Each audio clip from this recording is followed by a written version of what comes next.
নমস্কার বন্ধুরা, আমি অমিত। মানুষের জীবনের আরো কিছু সত্যি ভৌতিক ও দৈবিক ঘটনা নিয়ে হাজির অলৌকিক।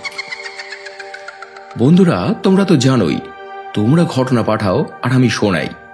তাই যখন যেমন ঘটনা আসে তেমনই পরিবেশন করতে হয়, কখনো ছোট, কখনো বড়, কখনো মাঝারি। তাই আজ বেশ কিছু ছোট ছোট ঘটনা এসেছে, সেগুলি দিয়েই তৈরি আজকের এপিসোড। আশা করি অন্যান্য এপিসোডের মতো এটাও তোমাদের খুব ভালো লাগবে। তাই প্রথম যার ঘটনা তোমাদের এখন শোনাবো, ওর নাম বিশ্বজিৎ।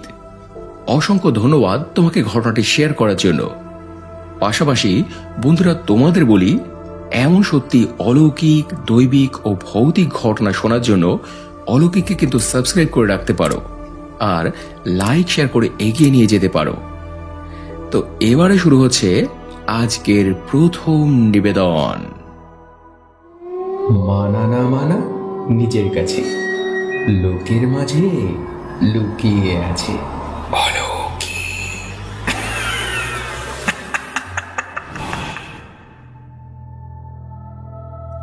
অমিত, আমি বেলঘরিয়া থেকে বিশ্বজিৎ। আজ তোমাকে আর একটা নতুন ঘটনা বলতে এলাম। হয়তো ঘটনাটা ছোট, কিন্তু খুব ভয়ের। আমার এক বন্ধু আমাকে বলেছে, আর সেটাই এখন তোমাকে বলছি। আমার সেই বন্ধুর বাড়ি বনগাঁ, প্রতাপগড়। বছর 5 আগে ওর কাকা সুইসাইড করে মারা যায়। আকস্মিক ঘটে যাওয়া এই দুর্ঘটনায় বাড়ির কারোরই তখন মানসিক অবস্থা ঠিক ছিল না। তার মধ্যে থানা, পুলিশ, লোকজন, কৈফিয়ত, হাজার একটা ব্যাপার।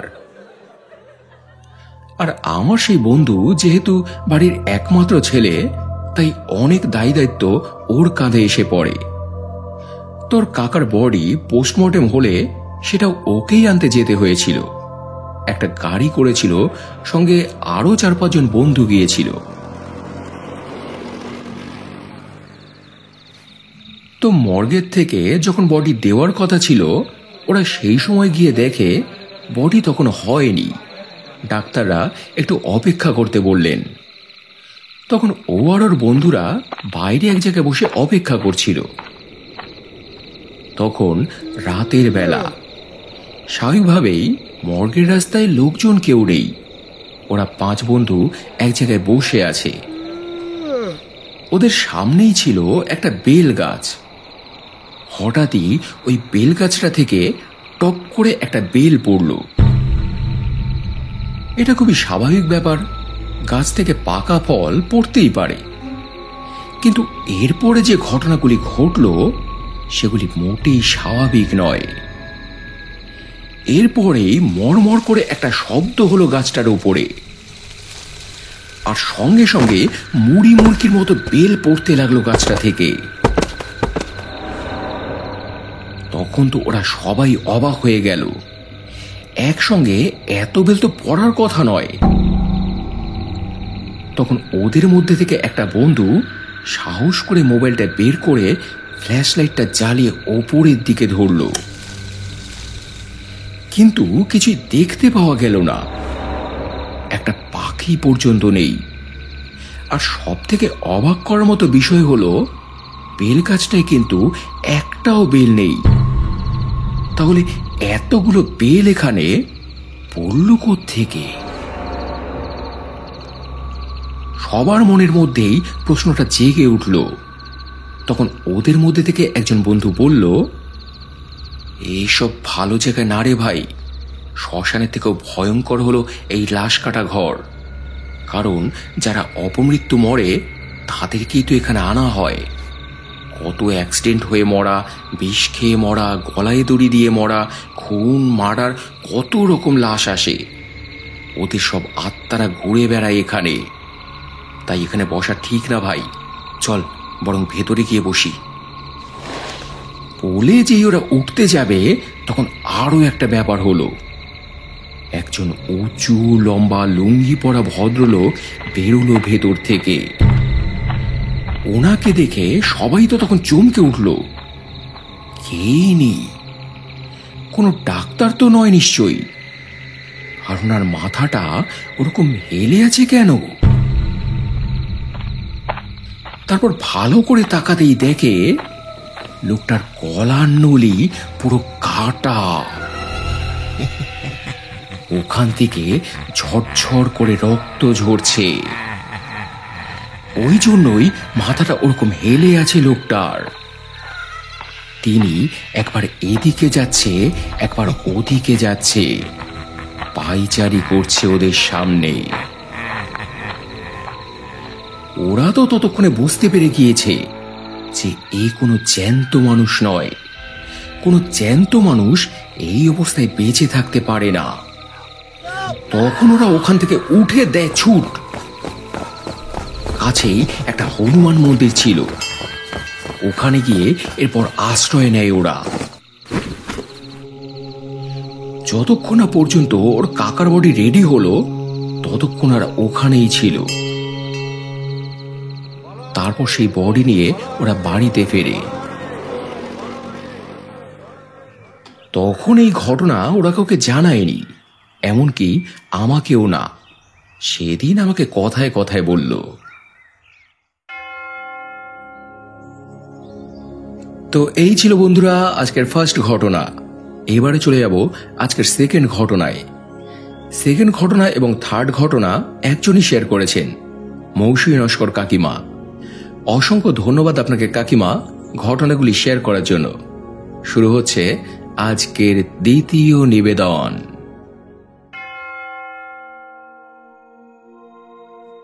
নমস্কার অমিত, জয়গুরু বন্দে পুরুষোত্তমম। আমি মৌসুমী নস্কর, কলকাতা ঢাকুরিয়ায় থাকি।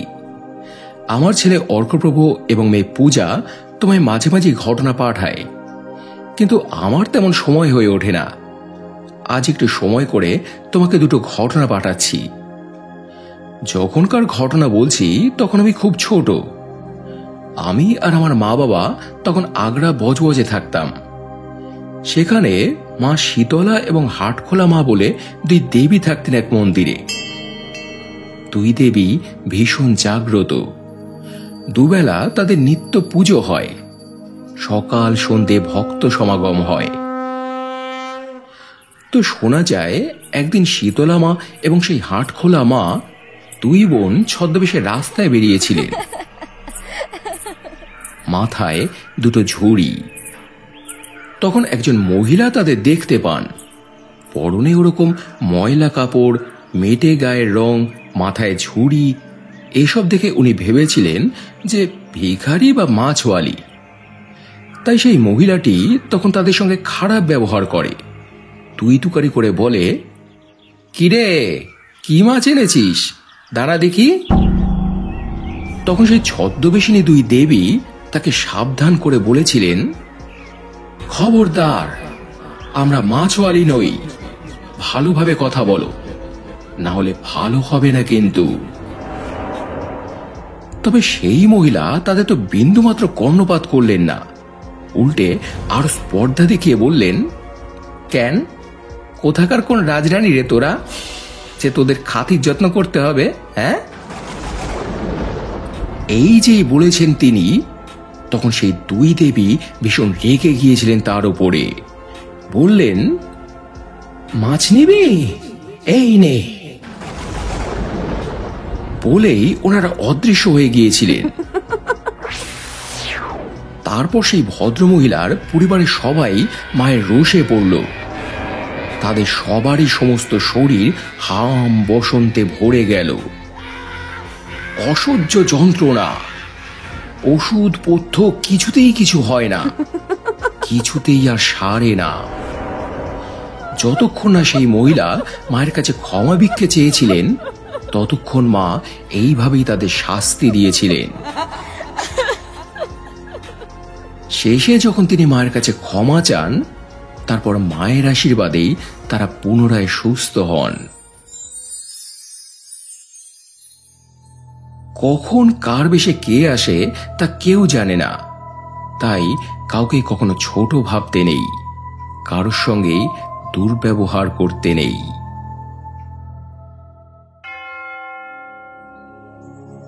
তো এই ছিল বন্ধুরা আজকের দ্বিতীয় ঘটনা। তোমরাও যদি চাও এমন ঘটনা এখানে শেয়ার করতে, তাহলে কি করবে? ডেসক্রিপশনে দেওয়া এই নম্বরে আমাকে হোয়াটসঅ্যাপ করে দিও। যদি লিখতে পারো তো লিখে, নাহলে ভয়েস মেসেজ করে বলতে পারো। এবারে শুরু হচ্ছে আজকের তৃতীয় নিবেদন।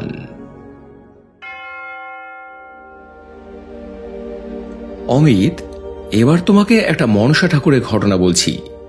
আমি তখন খুব ছোট, জ্ঞান বুদ্ধি হয়নি তখনও আমার। পরে আমি আমার মায়ের মুখে শুনেছিলাম। ফলে ঘটনাটা কোথাকার, ঠিক কত বছর আগেকার ঘটনা এসব কিছু জানি না। তবে ভাদ্র মাসের সংক্রান্তিতে যে মনসা পুজো হয় সেই সময়কার ঘটনা। একটি ছেলে যখন মাঠে খেলা করছিল, তখন সেখানে একটি বুড়ি আসেন, বৃদ্ধা জীর্ণকায়। বাচ্চাটিকে তিনি বলেন, জানিস বাবা, এইবার আমি বাপের বাড়ি গিয়েছিলাম, ওখানেই ছিলাম, এখানে আসিনি রে। তাই এবার আর আমার রান্না পুজোর ভোগ খাওয়া হয়নি। তোর মাকে বল না একটু করতে, আমার খুব খাওয়ার ইচ্ছা রে। তো বাচ্চাটি এরপর বাড়িতে এসে মাকে বলল। শুনে ওর মা বলে, কে তুই, চিনিস তাকে? আগে কখনো দেখেছিস? কোথায় থাকে? বাচ্চাটা তো কিছুই বলতে পারল না। ওর মা তখন ভাবে বাচ্চা পেয়ে কে না কে কি না কি বলেছে, তাই নিয়ে অত মাথা ঘামানোর দরকার নেই। তো দ্বিতীয় দিন আবারও সেই মহিলা হাজির। বাচ্চাটাকে আবারও বললেন, কি রে বাবা, বলেছিলিস তোর মাকে? কি বলল? বাচ্চাটা যা বলার বলল, যে ওর মা হ্যাঁ না কিছুই বলেনি। তখন বুড়িটা আবারও ওকে একবার মাকে বলতে বলল। তো বাচ্চাটা আবারও বাড়িতে এসে মাকে জানালো। এবার ওর মা বলে, চেনা না জানা না কে তোকে কি বলছে, আর তুই এসে আমার মাথা খাচ্ছিস। ফের যদি তোকে কেউ কিছু বলে, বলবি যে মায়ের যেদিন সময় হবে সেদিন করে দেবে, এখন পারবে না। তো এরপর বেশ অনেক দিন কেটে গেল। সেই বুড়িটি আর কিন্তু এলো না। তার সেই কথা না সেই বাচ্চাটার মনে আছে, না তার মায়ের। এভাবে বেশ অনেক দিন কেটে গেল। শেষে একদিন বাড়িতেই কাল নাগিনী দংশন করলো বাচ্চাটাকে। মুহূর্তেই সমস্ত শরীর একেবারে বিষে নীল হয়ে গেল। বাড়ির লোকেরা সবাই তো অস্থির হয়ে পড়ল। বদ্যি ডাকা হলো, কবিরাজ ডাকা হলো, অনেক চেষ্টা করলেন তারা, কিন্তু কিছুতেই বাচ্চাটাকে বাঁচানো গেল না। শেষে সেই লোকগুলি যাওয়ার আগে ওর মাকে বলে গিয়েছিলেন, এত কিছু করেও যখন কিছু হলো না, তার মানে কিন্তু পরিষ্কার কোনো কারণে বিষহরী কুপিতা হয়েছেন। মনে করে দেখুন কি করেছেন। শেষে অনেক চিন্তা ভাবনা করার পর তিনি বুঝতে পারলেন সেই কথা। সেই বুড়ির ছদ্মবেশে তাহলে মাই এসেছিলেন। ওনার কাছে দুদিন করে খেতে চেয়েছিলেন, কিন্তু উনি সেটা বুঝতে পারেনি। তখন মা মনসার কাছে হা হুতাশ করে বুক চাপড়ে চাপড়ে তিনি কাঁদতে লাগেন। কিন্তু তখন যার কিছু করার ছিল না, অনেক দেরি হয়ে গিয়েছে। তাই শেষ অবধি একদিন মা তাকে স্বপ্নে দেখা দিলেন। বাচ্চাটির মাকে বললেন, শোন, তোর ছেলে আমার কাছে আছে, আবারও তোর ঘরেই ওর জন্ম হবে, চিন্তা করিস না। আমি অত করে বললাম, তাও তুই আমার কথা শুনলি না, তাই তোর এই শাস্তি। তো এরপর সেই মহিলাটি একদিন পুনরায় মাকে ভোগ রেঁধে খাওয়ালেন। মায়ের আশীর্বাদে তার কিছুদিনের মধ্যেই উনি আবারও গর্ভবতী হলেন, আবারও ওনার ছেলেই হলো, হুবহু সেই একই রকম। সেই থেকে নাকি ওনাদের বাড়িতে বছরে দুবার করে রান্না পুজো হতো, সঙ্গে মা মনসারও পুজো হতো।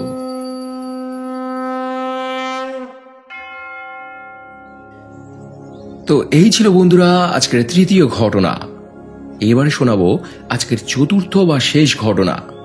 এটা খুবই ছোট্ট একটা ঘটনা, শেয়ার করেছে অর্কপ্রভ নস্কর। অসংখ্য ধন্যবাদ তোমাকেও ঘটনাটি শেয়ার করার জন্য। শুরু হচ্ছে আজকের অন্তিম নিবেদন।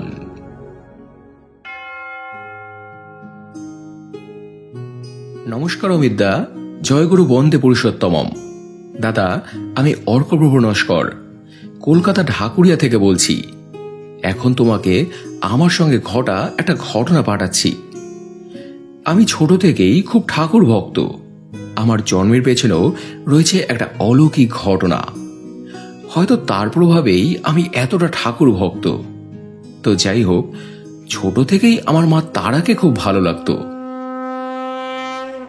তার অনেক মহিমার কথা শুনেছি।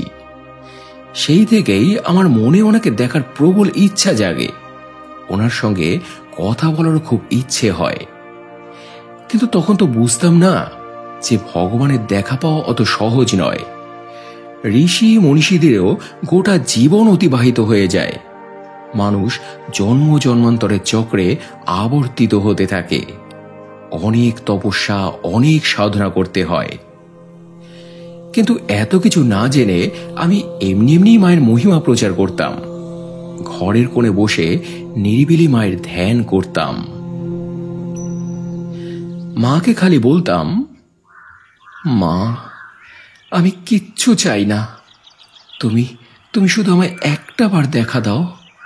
আমি তোমার চরণে পড়ে থাকবো মা, আমায় দেখা দাও, দেখা দাও।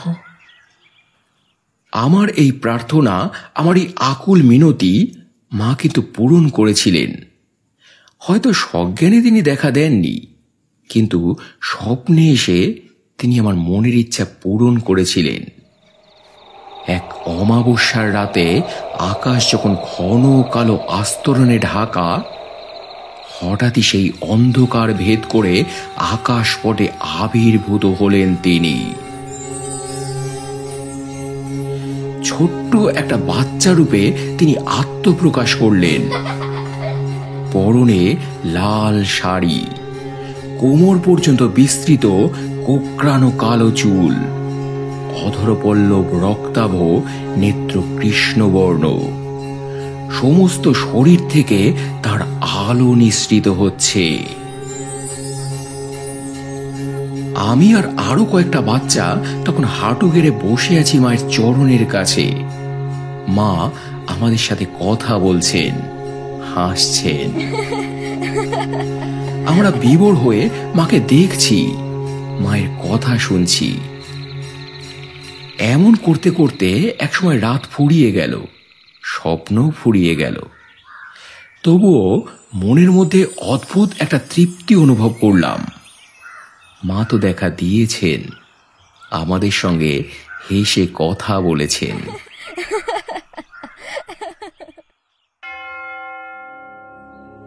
তো এই ছিল বন্ধুরা আজকের চতুর্থ ঘটনা। অসাধারণ কিন্তু ঘটনাগুলো। তোমাদের কেমন লাগলো কমেন্টে জানিও। ভালো লাগলে ফেসবুক, ইনস্টাগ্রাম বা পরিচিত মানুষদের সঙ্গে শেয়ার করে নিও।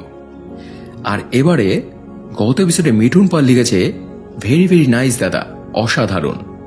অন্তর্শীল লিখেছে, দুটো ঘটনাই দুর্দান্ত। জিনিয়া সিং লিখেছে, জাস্ট দারুণ। অমিতা জেঠিমা লিখেছেন, জানি ভালো হবে, সবসময় আছি, থাকবো।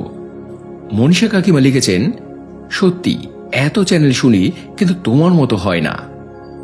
অজন্তা ভরে লিখেছেন, প্রথম ঘটনাটা দুর্দান্ত, এই প্রথম শুনলাম এইরকম ঘটনা। এছাড়াও কমেন্ট করেছ Akshay Adhikari, Rathin Das, Sohini Bakshi, Rudra Banerjee, Shiv movies, Sudesha Sinha Roy, Abul Hossain, Barsha Chatterjee, BTS army girls, Arkaprabha Naskar, Mousumi Mukherjee, Kshama Adhikari, Pinki ঘোড়ই, Suman দেবী, গোপাল, চন্দন চ্যাটার্জি, গীতাদি, পায়েল কুণ্ডু, মায়াদি, স্বপ্না বাজাল সহ অসংখ্য অসংখ্য প্রিয় বন্ধুরা, তোমাদের প্রত্যেককেই অসংখ্য অসংখ্য ধন্যবাদ আর বুক ভরা ভালোবাসা জানিয়ে আজকের এপিসোড এখানে শেষ করছি বন্ধুরা। আবার দেখা হবে শনিবার আরো একটা জমজমাট অলৌকিক এপিসোড নিয়ে। সবাই খুব ভালো থেকো এবং ভালোবাসা নিও। ধন্যবাদ।